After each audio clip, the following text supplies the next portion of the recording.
어떤 사람과는 이야기만 나눠도 따뜻해집니다.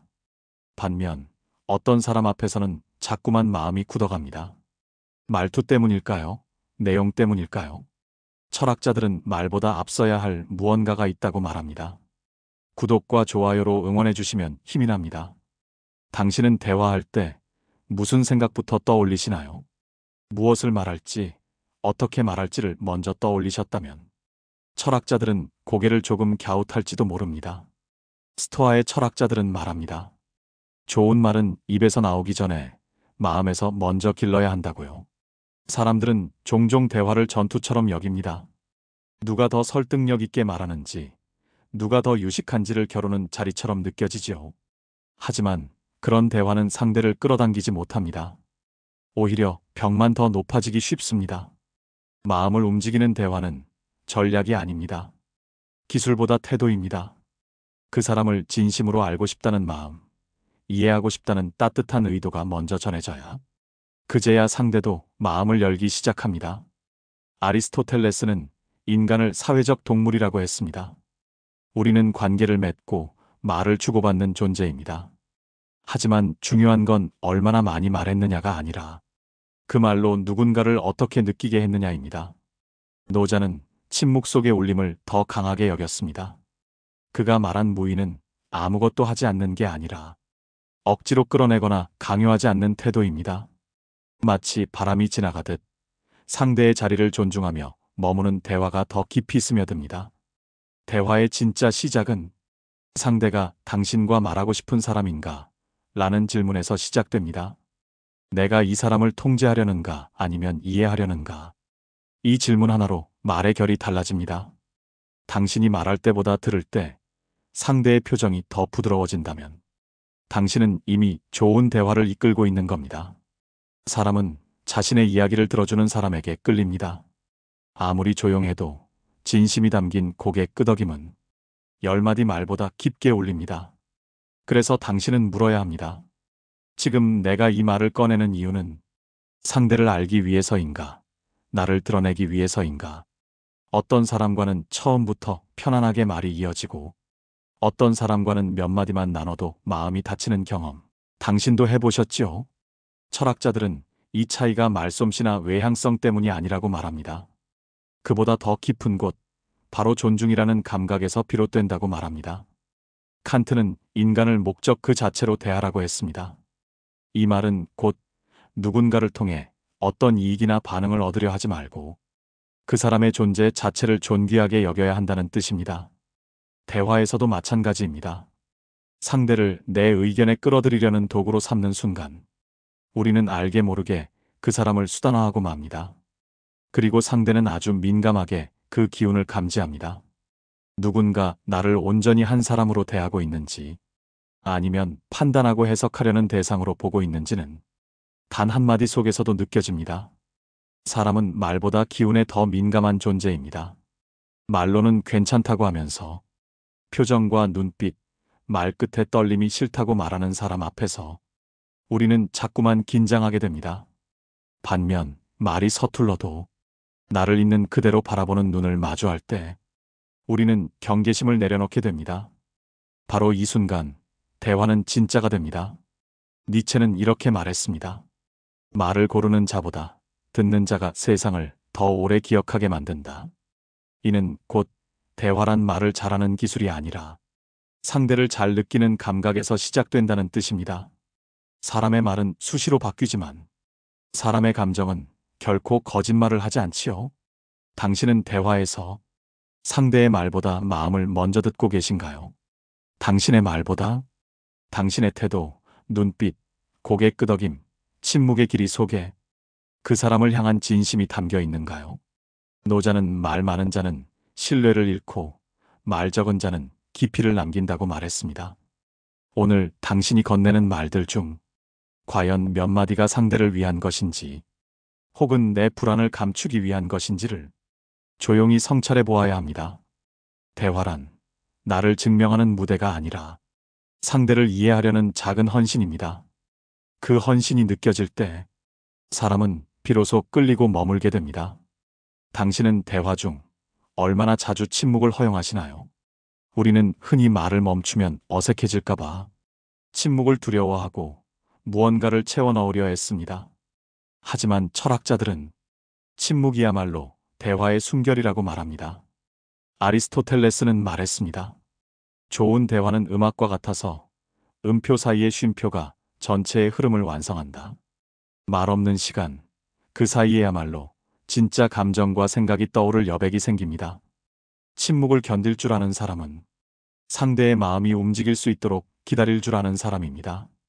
말로 상대를 밀어붙이지 않고 자연스럽게 그가 스스로 열리도록 숨을 고르게 해주는 사람이지요. 노자는 물처럼 흐르는 태도를 이야기했습니다. 그는 물이 말을 하지 않아도 가장 낮은 곳으로 흐르며 가장 많은 것을 변화시킨다고 보았습니다. 그 침묵 속의 울림은 강한 말보다 오래 지속됩니다. 현대는 말이 넘쳐나는 시대입니다. 누구나 자신의 생각을 빠르게 쏟아내고 그만큼 귀 기울이는 시간이 줄어들었습니다. 하지만 철학은 늘 말합니다. 진짜 힘 있는 말은 반드시 고요 속에서 나옵니다. 니체는 깊은 사유는 침묵 속에서 길러진다고 했습니다. 대화도 마찬가지입니다. 조용히 머무는 시간 없이 우리는 깊어질 수 없습니다. 사람들은 종종 어색함을 피하려고 의미 없는 말들을 반복합니다. 하지만 그 어색함 속에 감정의 진실이 숨어 있을지도 모릅니다. 그것을 느끼지 못한 채 흘려보낸다면 우리는 결국 말만 쌓고 마음은 잃어버리게 됩니다. 당신이 지금 누군가와 나누는 대화에 잠시 머물러도 좋은 침묵이 흐르고 있다면 당신은 이미 따뜻한 사람입니다. 말을 아낀다는 것은 아무 말도 하지 않는 것이 아니라 상대를 더 깊이 들여다보기 위한 준비입니다. 그리고 그 준비는 상대에게 당신의 이야기를 기다릴 수 있어요 라는 신호가 됩니다. 철학자들은 말합니다. 진심은 큰 목소리보다 긴 기다림에 담겨 있다고요. 대화를 잘하는 사람을 보면 무엇보다 눈빛이 따뜻하다는 걸 느끼게 됩니다. 많은 사람들은 좋은 말을 고르려 애쓰지만 철학자들은 눈으로 말하는 법을 먼저 배우라 합니다. 스토아 철학자들은 인간의 감정은 눈과 표정에서 먼저 흐른다고 보았습니다. 말은 후천적인 것이지만 눈빛은 마음에서 곧장 흘러나오는 것이기 때문입니다. 진심으로 누군가를 바라볼 때 우리는 다르게 봅니다. 그 사람의 말보다 그 말에 담긴 조심스러움과 고단함을 먼저 읽으려 하지요. 사람은 자신을 판단 없이 바라보는 눈앞에서 조금씩 진짜 이야기를 꺼내게 됩니다. 당신도 그런 경험이 있을 겁니다. 말보다 눈이 더 따뜻한 사람 앞에서 자신도 모르게 마음을 내준 적이 있지 않으신가요? 노자는 보는 것이 곧 마음의 작용이라 했습니다. 눈빛이 날카롭다는 건 내 안의 불안이 바깥으로 스며든 것이고 눈빛이 부드럽다는 건 내 안이 잠잠하고 단단하다는 뜻이기도 하지요. 니체 역시 말은 오해받아도 눈빛은 잘못 전해지지 않는다고 했습니다. 사람의 영혼이 가장 먼저 비치는 창이기 때문입니다. 대화에서 중요한 건 상대가 지금 내 시선을 어떻게 느끼고 있는가입니다. 내가 주는 시선이 따지고 판단하는 것인지 아니면 안아주고 기다리는 것인지에 따라 그 사람의 표정은 전혀 다르게 바뀝니다. 사람은 본능적으로 자신을 위협하지 않는 시선 앞에서만 속 이야기를 꺼낼 수 있습니다. 당신의 눈빛은 지금 따뜻한가요? 혹시 상대의 말을 끊기 위해 다음 말을 준비하느라 초조한 눈을 하고 있지는 않은가요? 대화란 눈을 맞추는 일이자 마음을 놓아주는 일입니다. 말보다 먼저 상대가 내 시선에서 안심할 수 있도록 내 안의 마음을 다독여야 합니다. 철학자들은 말합니다. 말을 잘하는 사람은 잊힐 수 있어도 따뜻한 눈빛을 가진 사람은 오래 기억된다고요. 당신은 마지막으로 진심 어린 질문을 받아본 적이 언제였나요? 그리고 누군가에게 그런 질문을 건넨 적은 언제였는지요? 철학자들은 대화를 기술이 아닌 관심의 표현이라 말합니다. 그 관심은 바로 묻는 힘에서 시작됩니다. 스토아 철학자들은 질문을 통해 자기 자신을 돌아보는 시간을 가장 가치 있게 여겼습니다. 하지만 그것은 남을 시험하기 위한 질문이 아니라 진심으로 궁금해하는 마음에서 비롯된 물음이었습니다. 요즘 우리는 대화 속에서 정답을 찾으려 애쓰지만 사실 더 중요한 건 그 사람을 향해 묻는 방식, 그리고 기다리는 태도입니다. 니체는 말했습니다. 가장 훌륭한 질문은 상대가 스스로를 다시 보게 만드는 질문이다. 이 말은 질문이 마음을 열고 존재를 환기시키는 통로라는 뜻입니다. 질문은 곧 당신이 그 사람에게 보내는 존재의 신호입니다. 그가 살아온 이야기, 그가 지금 느끼는 감정, 그가 바라는 내일에 대해 가볍게 그러나 깊게 묻는 순간 그는 자신이 한 사람으로 인정받고 있다는 느낌을 받습니다. 아리스토텔레스도 인간의 사유는 질문에서 시작된다고 했습니다. 그 질문은 스스로를 위한 것이기도 하지만 누군가와의 진짜 연결을 위한 다리가 되기도 하지요. 하지만 조심해야 합니다. 질문도 칼처럼 날카로울 수 있습니다. 조사하듯 해답을 이끌어내려는 질문은 상대의 마음을 닫게 만듭니다. 좋은 질문은 그 사람의 리듬에 맞추어 조용히 건넬 줄 아는 예술입니다. 대화를 리드하려는 의도가 아니라 그 사람의 이야기를 천천히 불러내는 마음으로 다가가야 합니다. 당신은 지금 누군가에게 묻고 있나요? 아니면 말하고 있나요? 말하는 사람은 자신의 이야기를 쌓지만 묻는 사람은 관계를 쌓습니다. 그리고 그 관계는 시간 속에서 깊이를 더합니다. 노자는 묻되 억지로 답을 얻지 말라고 했습니다. 때로는 질문을 남겨두는 것만으로도 상대는 당신의 깊이를 느끼게 됩니다. 철학자들은 말합니다. 좋은 대화는 말이 아니라 묻는 마음에서 시작된다고요. 사람은 누구나 자신의 이야기를 듣고 싶은 갈망을 품고 살아갑니다. 하지만 대화 중 우리는 종종 듣는 척하면서도 속으로는 다음에 내가 할 말을 준비하고 있죠. 철학자들은 이렇게 말합니다. 진짜 듣는다는 것은 자기 자신을 잠시 비우는 일이다. 스토아 철학자들은 경청을, 내 안의 소음을 내려놓고 온전히 타인의 우주로 걸어들어가는 행위라고 보았습니다.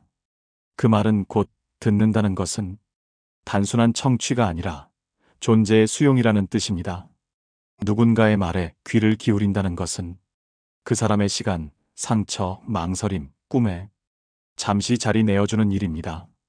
그리고 그 자리에는 판단보다 공백이 필요합니다. 아리스토텔레스는 듣는 사람은 안으로 침묵하는 철학자라고 말했습니다. 말없이 그 사람의 세계를 헤아리는 행위야말로 가장 지혜로운 관계 맺음이라는 것입니다. 노자는 경청은 무의의 미덕이라 했습니다. 들으려 애쓰지 않아도 진심으로 머물면 말은 자연히 흐른다는 뜻입니다.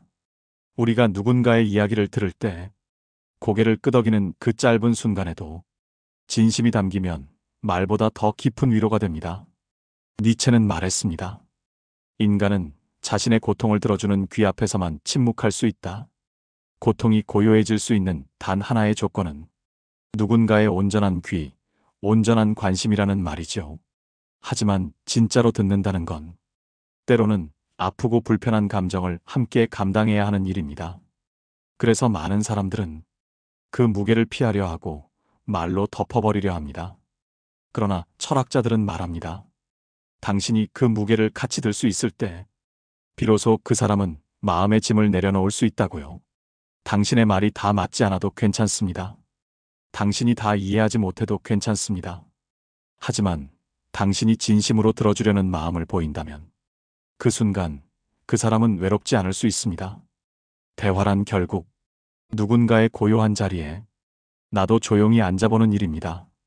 대화를 하다 보면 어느 순간 내가 맞는 말을 하고 있음에도 상대가 점점 멀어지는 걸 느낄 때가 있습니다.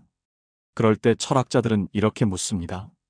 당신은 지금 옳은 말을 하고 있는가? 아니면 따뜻한 말을 하고 있는가? 스토아 철학자들은 진리를 사랑하되 그 진리가 칼이 아니라 등불이 되어야 한다고 말했습니다. 아무리 옳은 말이라도 그 말이 상대의 마음을 찢어놓는다면 우리는 진실을 말한 것이 아니라 그저 자기 확신을 던진 것에 불과하지요.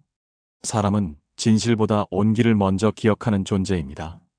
기억을 더듬어 보면 무엇을 들었는지보다 그 말 앞에서 어떤 기분이 들었는지가 오래 남아 있습니다. 니체는 진실은 그것을 받아들일 준비가 된 사람에게만 약이 된다고 했습니다.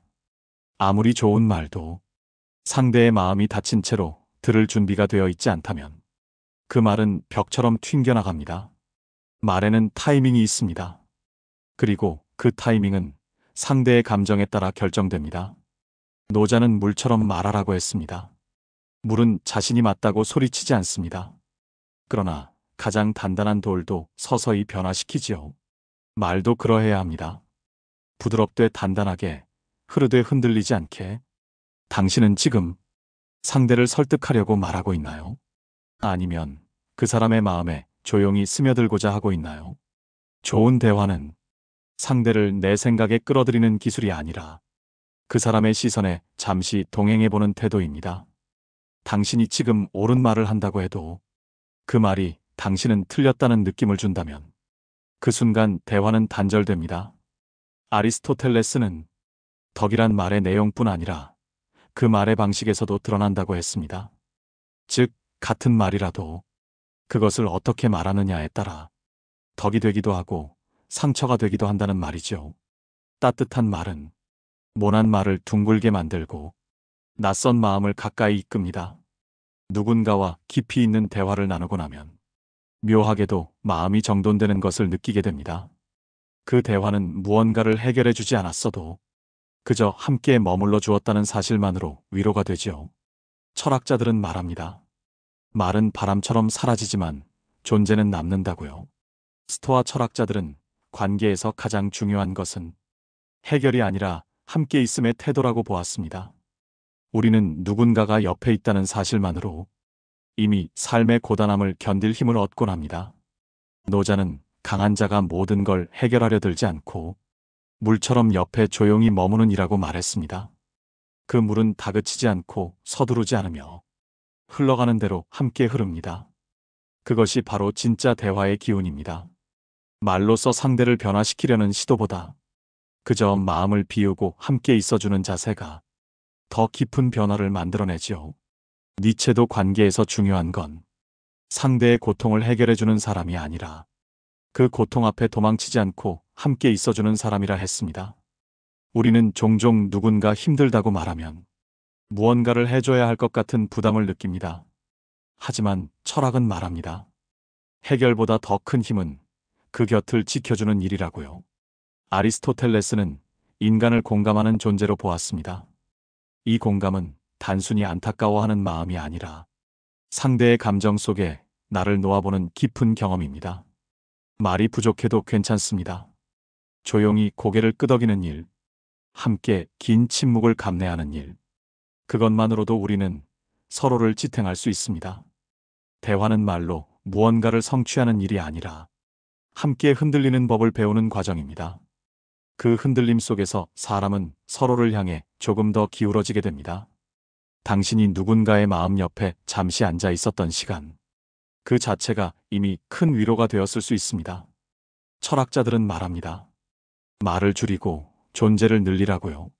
그 존재의 기운이야말로 말보다 오래 남는다고요. 가끔은 이런 생각이 들 때가 있습니다. 내가 이렇게 말을 아끼고 들어주고 존중하려 했어도 상대는 전혀 달라지지 않는데 과연 이런 대화에 무슨 의미가 있을까? 철학자들은 여기에 조용히 대답합니다. 대화는 타인을 바꾸는 일이 아니라 나를 단단하게 다듬는 일이라고요. 스토아 철학자들은 사람의 감정과 반응을 바꾸려 애쓰기보다 그 안에서 스스로의 중심을 지키는 걸 더 중요한 미덕이라 여겼습니다. 대화도 마찬가지입니다. 우리는 누군가를 설득하거나 변화시키기 위해 말하는 것이 아니라 그 상황 속에서도 나답게 말하는 법을 배우는 것입니다. 노자는 말했습니다. 남을 다스리는 자는 강한 자이지만 스스로를 다스리는 자는 더욱 위대한 자다. 말이 억울하게 돌아오고 오해로 남아도 그 속에서 흔들리지 않고 마음을 지키는 것, 그것이 진짜 지혜입니다. 니체는 말이 통하지 않는 사람 앞에서는 침묵이 철학이다라고 했습니다. 그 침묵은 포기가 아니라 더 이상 상처받지 않기 위해 자신을 지키는 선택이지요. 우리는 종종 대화에서 결과를 기대합니다. 상대가 바뀌기를, 관계가 좋아지기를 바라지요. 하지만 철학자들은 말합니다. 대화의 진짜 결과는 상대의 변화가 아니라 그 상황 속에서 내가 어떻게 서 있었느냐에 달려 있다고요. 말을 주고받는 모든 순간, 당신은 당신 자신의 품격을 세우고 있는 것입니다. 누군가의 날선 말에 흔들리지 않고 조용히 들은 후에도 따뜻한 말로 답할 수 있다면 당신은 이미 그 대화를 넘어선 사람이 됩니다. 아리스토텔레스는 덕 있는 말은 듣는 이를 바꾸기 전에 먼저 말하는 이의 마음을 다듬는다고 했습니다. 대화란 결국 나를 다스리는 수련입니다. 당신이 말하는 방식, 듣는 태도, 침묵의 선택, 그 모든 것이 당신이라는 사람의 결을 만들어갑니다. 상대가 바뀌지 않아도 괜찮습니다.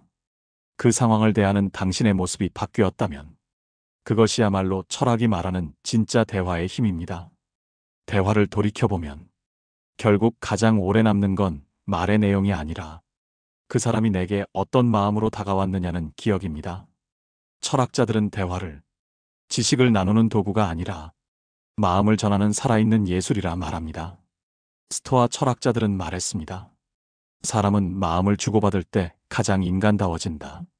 말을 통해 우리가 궁극적으로 바라는 것은 이해받고 연결되고 외롭지 않다는 확신입니다. 노자 역시 말보다 기운이 먼저 움직인다고 보았습니다.